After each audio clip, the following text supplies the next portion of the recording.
Dominus vobiscum, et cum spiritu tuo. sequentia Sancti Evangelii secundum Mateo. Gloria tibi, Domine. In illo tempore cum descendisis Iesus de monte secute sunt eum turbe multe, et eces leprosus veniens adoraban eum dicens: Domine, sit vis potest me mundare. Et extendes Iesus manum, et digis eium dicens: Volo mundare. Et confestis mundata ex lepra eius, et ad illis Iesus vide nemine dixeris, sed vade ostende de te sacerdoti et oper munus, quod precepit Moises in testimonium illis.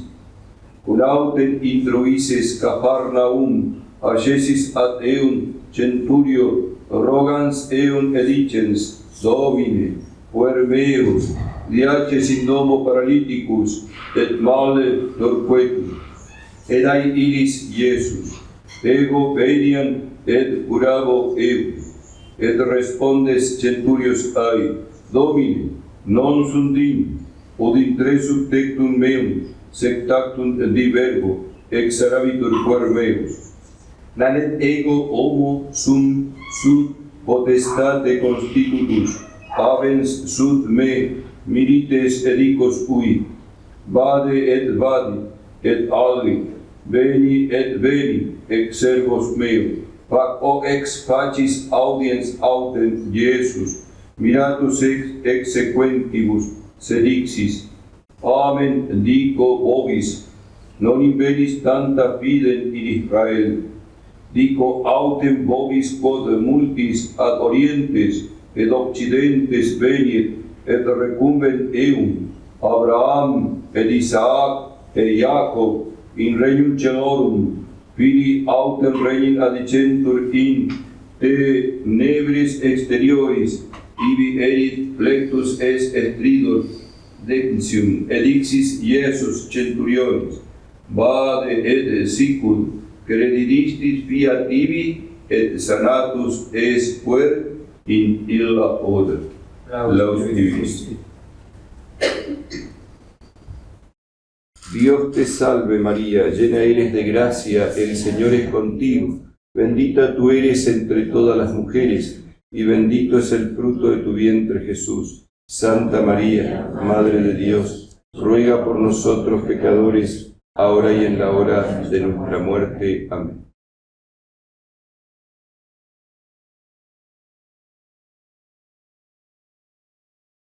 Hay una prolongación en estos domingos de Epifanía de esta manifestación del Señor que hubo en los Santos Reyes, en donde se mostró como Rey de Reyes y Señores de Señores, como el Mesías y Redentor prometido, como el Dios hecho hombre. Y en estas manifestaciones que el Señor hace, hoy se nos muestra curando enfermos. Recordemos que las enfermedades son consecuencia del pecado original, como lo es también la muerte, como lo es la ignorancia, la mentira y toda clase de males que sufrimos en este mundo a causa de que Adán y Eva abrieron las puertas al mal porque aceptaron en su alma, en su corazón, la tentación diabólica. ¿Cuál es esa tentación diabólica que se repite una y otra vez? Seréis como dioses. Esto va a retumbar otra vez, siempre detrás de cada tentación. Seréis como dioses. Pero ¿cuál es la trampa del maligno? Ser dioses sin Dios. Porque es cierto que la gracia de Dios, la vida de Dios en el alma nos diviniza. Nos dice justamente el Papa San León Magno, recordando esta dignidad del cristiano, de ser divinizado por la gracia. Reconoce, oh cristiano, tu dignidad. Vive conforme a esa dignidad. Somos divinizados por la gracia. Lo que pasa es que lo que le ofrece el demonio a Adán y Eva es ser Dios pero sin Dios, dejando de lado la gracia, como diciendo yo con mis propias fuerzas naturales puedo ocupar el lugar de Dios. Es la tentación diabólica, es lo que esconde cada pecado. Porque cuando nosotros cometemos un pecado, ya sea mortal, que nos quita la vida de Dios en el alma y nos pone en peligro de condenación, ya sea venial deliberado, que nos enferma, que nos debilita, ¿qué le decimos a Dios? Yo voy a hacer lo que yo quiera. Yo voy a decidir lo que está bien o lo que está mal. A mí vos no me vas a venir a decir lo que yo tengo que hacer. Eso decimos cuando pecamos, lamentablemente. Por eso el pecado es una falta voluntaria contra la ley de Dios. Y como dice Santo Tomás de Aquino, aunque nos cueste escucharlo, el pecado es una locura. Y cuando uno se aferra al pecado, la locura es terrible. Veamos si no hoy las personas. Hoy las personas, la mayoría han caído en depresión. La mayoría tienen problemas psicológicos o psiquiátricos. ¿Y por qué pasa eso? Porque lamentablemente hoy el hombre, más que otras épocas, se ha olvidado de Dios. Ha dejado de Dios a Dios de lado. Se ha olvidado de la vida eterna. Se ha olvidado que tiene una vida espiritual. Solo quiere esta vida y nada más que esta vida. E inclusive, hoy en día se está viviendo una religión de tipo carnal, en donde la gente busca, los que a veces buscan ir a la iglesia, buscan soluciones para acá, para esta vida. Entonces por eso tiene tanta promoción hoy los famosos curas sanadores y todo eso. ¿Por qué? Porque quieren que se les solucione a toda costa los problemas acá. Quieren que Dios haga milagros para hacer un paraíso en la tierra. Que no tenga enfermedades, que no tenga problemas económicos. Pero nadie piensa en la salvación de su alma. Nadie piensa en que está en juego la eternidad. Cuidado, no caigamos en lo que le pasó a los judíos de la época de Jesús. ¿Qué les pasó a los judíos de la época de Jesús? Esperaban un Mesías temporal, esperaban un Mesías que les solucionara los problemas políticos, esperaban un Mesías que les solucionara los problemas económicos, esperaban un Mesías que los hiciera ricos, que los hiciera poderosos en la tierra, pero se olvidaron de que existe el reino de los cielos que es eterno, que es la vida de Dios en el alma, que es la salvación eterna, y que todo lo que existe en este mundo está en orden de eso. Por eso el fin último es llegar a Dios. No puede ser el fin último la riqueza, no puede ser el fin último la salud, no puede ser el fin último nuestras personas queridas. Todas esas cosas no son malas en sí mismas. Lamentablemente se convierten en perniciosas a causa de nuestro desorden interior. Por eso es que Jesucristo, cuando termina de hacer el milagro de curar al leproso y después de asegurarle al centurión de que su siervo iba a ser curado porque él lo creyó firmemente, dice palabras muy duras. Después de decir que no ha encontrado en Israel alguien que tenga tanta fe. Os digo que vendrán muchos de oriente y de occidente y se sentarán con Abraham, Isaac y Jacob en el reino de los cielos. En cambio los hijos del reino los echará fuera a las tinieblas y allí será el llanto y el rechinar de dientes. Es decir, aquellos que estaban elegidos y que habían recibido las profecías del Antiguo Testamento, que les había hablado tantas veces de este Mesías prometido, de este Salvador del mundo, que iba a venir a la tierra, lamentablemente no lo aceptaron. Porque tenían ojos y no veían, y tenían oídos y no oían.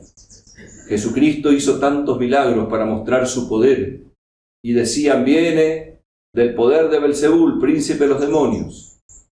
No aceptaban sus milagros. Decía palabras correctas, no encontraban en él ninguna falta, pero inventaron algo para poder acusarlo, es decir, la mala voluntad de no querer convertirse. Y frente a esa realidad tan terrible, vemos que Dios hace un milagro. Dios muestra que si uno no se opone a la gracia, uno puede transformarse, aún sea el más pecador más grande. ¿Cuál es ese milagro? La conversión de San Pablo. San Pablo odiaba a los cristianos, odiaba el cristianismo. San Pablo estaba aferrado a las tradiciones judías, como se las veía en la época, y no aceptaba que Jesucristo era el Mesías, el Salvador del mundo, no aceptaba la salvación de Jesucristo y se había comprometido en matar a los cristianos, perseguirlos. Era el peor enemigo que Jesucristo tenía. Es más, San Pablo, llamado Saulo, estuvo teniendo los mantos en la muerte de San Esteban, y él aprobó esa muerte. Y sin embargo, se le aparece el Señor en el camino y que le dice: Saulo, Saulo, ¿por qué me persigues? No le dice: Saulo, Saulo, ¿por qué persigues la iglesia? Dice: Saulo, Saulo, ¿por qué me persigues? ¿Quién eres tú, Señor? Yo soy Jesús, el Nazareno a quien tú persigues. Es decir, Jesucristo está mostrando que su iglesia, su cuerpo místico, está unido a Él de tal manera que si yo persigo a la iglesia, persigo a Cristo. Que yo no puedo separar a la iglesia de Jesucristo. Y San Pablo, ¿qué va a hacer? Va a ser incorporado a la iglesia de Jesucristo por medio del bautismo. Después de ser curado de una ceguera temporal que tuvo. Esa ceguera temporal de San Pablo representa la ceguera espiritual que tenía, de no ver en Jesucristo el cumplimiento de las profecías del Antiguo Testamento. Se le cayó un velo y se convirtió. ¿Y qué es lo que le trajo la conversión a San Pablo en este mundo? ¿Qué le trajo a San Pablo? ¿Le trajo riqueza? ¿Le trajo vida cómoda? ¿Le trajo que la gente lo aplaudiera? No, le trajo persecución. Le trajo problemas. Por eso cuando Ananías se sorprende de que Jesucristo le pide que lo bautice y que lo va a curar, y le dice: pero soy un gran perseguidor, y le dice: tú hazlo. Él es un vaso de elección, y yo le haré saber cuánto debe sufrir por mí. ¿Por qué? Porque el sufrimiento, elevado por la gracia, elevado por el amor de Jesucristo, tiene un valor sobrenatural. Por eso nosotros los cristianos, los católicos, creemos firmemente, basados en la revelación, en el valor divino de lo humano, si estamos en gracia de Dios. Cuando tú estás en gracia de Dios y sufres algo, ese sufrimiento tiene un valor sobrenatural. Por eso los sufrimientos, los santos, que veían esto de esta manera, los veían como una bendición de Dios, no como una maldición. Esa mirada carnal de creer que las bendiciones de Dios pasan porque todo nos vaya bien, eso viene de Calvino, que es un hereje. Y él tomó eso de los judíos carnales. Es una herejía. Dios no garantiza que porque vos te acerques a Él todo te va a salir bien. Cuidado, no caigamos en eso. No es porque vos vienes a la iglesia, te va a salir todo hermoso. No. Lo que Él te promete es darte las fuerzas y su gracia para que llegues a la vida eterna, al cielo. Por eso es un gran engaño el buscar en la iglesia la prosperidad material. Lo que tenemos que buscar es la prosperidad espiritual. El mismo San Pablo nos dice: los sufrimientos de la vida presente no se pueden comparar con la gloria futura. ¿Qué predicaba San Pablo? ¿Qué predicaba San Pablo? San Pablo, que se le había aparecido Cristo resucitado, glorioso, que se le había aparecido y lo había convertido. ¿Qué predicaba San Pablo? Yo predico a Cristo y este crucificado, escándalo para los judíos, locura para los paganos, pero fuerza para los que aman a Dios. 1 Corintios capítulo 1, versículo 23 y siguiente. No predicaba diciendo: Cristo ha resucitado, qué hermoso, vamos a ser todos felices. No, le decía de la cruz. ¿Por qué? Porque si quieres gozar con Cristo resucitado, en el cual creía firmemente San Pablo, primero vas a tener que pasar por la cruz. Y si no aceptas la cruz, entonces no podrás gozar con Cristo resucitado. Por eso es que la iglesia tan sabia, inspirada por el Espíritu Santo, ¿qué pone en el centro del altar sobre el sagrario? La cruz. Nos recuerda la cruz. ¿Qué venimos a la misa a que se renueve a través del sacerdote que actúa en persona de Cristo? El sacrificio de Cristo en la cruz. ¿Cuál es la señal del cristiano? La señal del cristiano es la Santa Cruz. ¿Por qué? Porque es la llave para entrar al cielo. En el Antiguo Testamento, en el Deuteronomio decía: maldito el que cuelga de un madero. Cristo se hizo maldición tomando sobre sí nuestros pecados y nuestras miserias. ¿Para qué? Para que nosotros seamos benditos y tengamos el perdón de los pecados.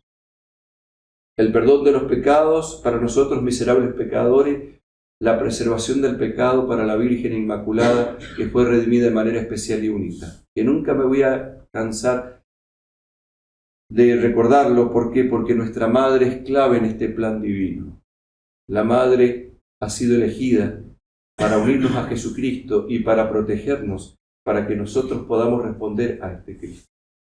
Por eso, queridos hermanos, tenemos que tomar conciencia y no caer en la cerrazón de los judíos, porque así como los judíos tuvieron esa cerrazón, y muchos se pueden haber condenado a causa de esa cerrazón, también nosotros podemos condenarnos si nos cerramos y no queremos que la gracia de Dios actúe en nosotros y buscamos un Cristo equivocado.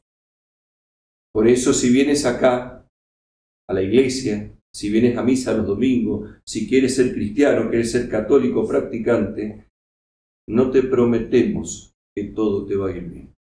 Sí te prometemos, si respondes a la gracia de Dios, la vida eterna, el cielo. El cura de Ars, el patrono de los párrocos, ejemplo de sacerdote, iba a su pueblito para ser sacerdote de Cristo. Se encontró a alguien que le indicó el camino.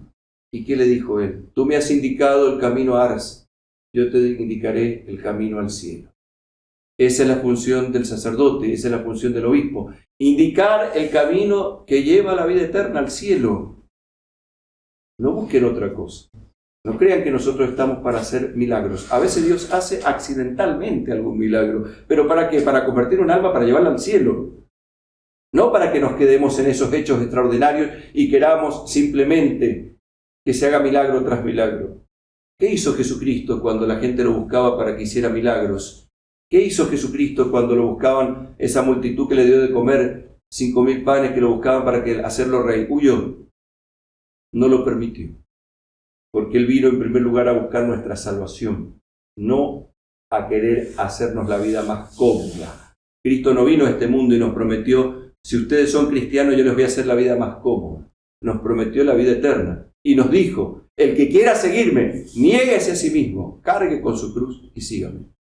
Pero inmediatamente cuando dice eso, que dice, venid a mí todos los que estáis afligidos y agobiados, que yo os aliviaré porque mi yugo es suave y mi carga es ligera. Aprended de mí que soy paciente y humilde de corazón y hallaréis descanso para vuestras almas. Pero centrémonos en estos dos milagros que Cristo va a hacer. Uno del leproso. Ese leproso, ¿Cristo lo curó? Sí, lo curó. ¿Es un hecho histórico? Sí, es un hecho histórico. En esto hago mucho énfasis porque hoy se niegan los milagros de Cristo y se dice que son simplemente fábulas, que se ponen como ejemplo. No, son milagros y Cristo como Dios hecho hombre lo hizo y curó un leproso. Pero después ello también representa algo espiritual, sin negar lo histórico. ¿Qué representa ese leproso? Nos representa a cada uno de nosotros. ¿Cuál es la lepra? La lepra es el pecado. El pecado es como una lepra espiritual. ¿En qué consistía la lepra? En que la carne estaba muerta y se podría. Así también el alma que cae en pecado especialmente mortal es como que se pudre en vida, está muerta en vida. Y sin embargo Jesucristo perdona ese pecado y esa alma resucita. Es un milagro la confesión. Cada vez que yo me voy a confesar y si me arrepiento de corazón de mi pecado y quiero enmendarme, quiero corregirme y quiero cambiar y le ofrezco a Dios lo que tengo que sufrir, entonces eso tiene valor de vida eterna y es un milagro. Y la gente no ve ese milagro, no lo valora. Inclusive la confesión es un sacramento despreciado. La gente no quiere confesarse. Y a veces nos confesamos mal, porque no nos vamos a acusar de nuestros pecados, nos vamos a excusar. Cuando vas a confesarte tienes que acusarte, mostrar tu pecado como es, porque vienes a Cristo que puede curarte la lepra. Por eso, queridos hermanos, Jesucristo es más poderoso que el pecado, más poderoso que esa lepra espiritual. Pero quien te creó sin ti, no te salvará sin ti, como otras veces lo hemos dicho de San Agustín. Porque quiere que tú te arrepientas. Si tú vas a confesarte y no te arrepientes de tu pecado y no quieres corregirte, el pecado no se perdona. No porque Cristo no tenga poder, sino porque yo no quiero recibir el perdón de los pecados. Esto es importante tenerlo en cuenta, porque si no la confesión no tiene valor. No es una sesión psicológica que yo me voy a la confesión simplemente para sentirme bien y descargarme de lo que he hecho y después seguir en lo mismo. No, la confesión es un sacramento de conversión, de cambio de vida, de buscar realmente poner los medios para salir del pecado. El segundo milagro que hizo fue el del centurión, en el cual Jesucristo alaba la fe de este centurión. Porque el centurión cree que Jesucristo lo puede curar sin tener que estar físicamente presente. Si él lo quiere, así va a ser. Eso es lo que le está queriendo decir con todo el ejemplo que da. Y es alabado en su fe. ¿En qué consiste la fe? Acá hay otro problema también porque la gente se equivoca. La fe no es un sentimiento. Esto hay que tener cuidado porque a veces la gente se equivoca y cree que la fe es un sentimiento. Entonces yo no siento la fe porque estoy mal, porque estoy pasando un momento difícil. Entonces no siento. Y como no siento, entonces no rezo, como no siento, entonces no voy más a misa, como no siento, entonces no comulgo. La fe no es un sentimiento. La fe es un asentimiento que viene impulsado por la gracia de Dios, porque es un don de Dios, el cual te hace que creas en Dios, pero que le creas también a Dios. Por eso la fe tiene una doctrina que yo tengo que aceptar. Jesucristo dio un cuerpo de doctrinas que yo tengo que aceptar. Verdades reveladas sobrenaturales que yo tengo que aceptar.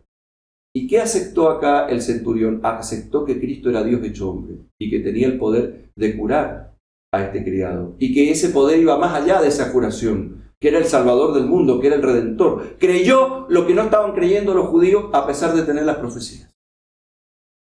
Tuvo una conversión. O sea que podemos poner ejemplo de dos conversiones. La conversión del centurión, que no pertenece al pueblo judío, y la conversión de San Pablo, que sí pertenece al pueblo judío. Ninguno es discriminado, diríamos hoy con una palabra moderna, es dejado de lado. Nosotros somos los que lo discriminamos, los dejamos de lado, porque nos cerramos a la gracia de Dios. Por eso también el apóstol San Pablo hoy en la epístola nos dice que tenemos que devolver bien por mal y que tenemos que dejar el juicio a Dios. ¿Por qué tenemos que dejar el juicio a Dios? Porque Dios ve lo que nosotros no vemos. ¿Qué ve? El corazón, ve el alma, ve las intenciones. Nosotros no podemos ver eso. Yo puedo juzgar a una persona, puedo enojarme como una persona, puede hacerme daño a esa persona. Pero yo tengo que dejar el juicio a Dios y tengo que perdonarlo de corazón. Perdonar de corazón no significa que yo no tenga precaución contra el mal que me puede causar. Porque hay personas que a veces se encierran en el mal y están dispuestas a dañar y no son dignas de confianza. Pero que una persona no sea digna de confianza no quiere decir que yo tengo que guardarle bronca, odio, rencor y deseos de venganza. Tengo que perdonarla de corazón, aunque puedo tener cuidado. Y tengo que dejar el juicio a Dios. ¿Por qué? Porque Dios es el que ve los corazones y el alma. Y vencer el mal a fuerza de bien. ¿Qué significa vencer el mal a fuerza de bien? Significa que yo me entrego a Jesucristo y por amor a Jesucristo perdono, por amor a Jesucristo hago las cosas, porque veo que lo que hago tiene eco de vida eterna. Volvemos a lo que dijimos, el valor divino del humano. Todo lo que yo hago en gracia de Dios tiene premios de vida eterna. Por eso, queridos hermanos, tomemos conciencia de estas realidades, de estas verdades, y hagamos lo que dice el introito de esta misa. Adorad a Dios. Adorad a Dios. ¿Qué significa adorar a Dios?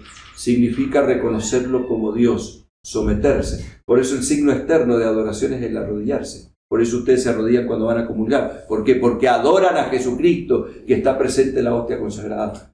Por eso en la Santa Misa antigua, en la Santa Misa tradicional, en la Santa Misa romana de siempre, hay mucho tiempo que la gente está arrodillada. ¿Por qué? Porque adora a Dios, se hace pequeño, se somete a Dios. Eso es lo que significa. El mensaje que trae la Epifanía del Señor es: sométete a Dios, reconócelo como Dios, déjalo que conduzca tu vida, guíate por lo que Él te enseña.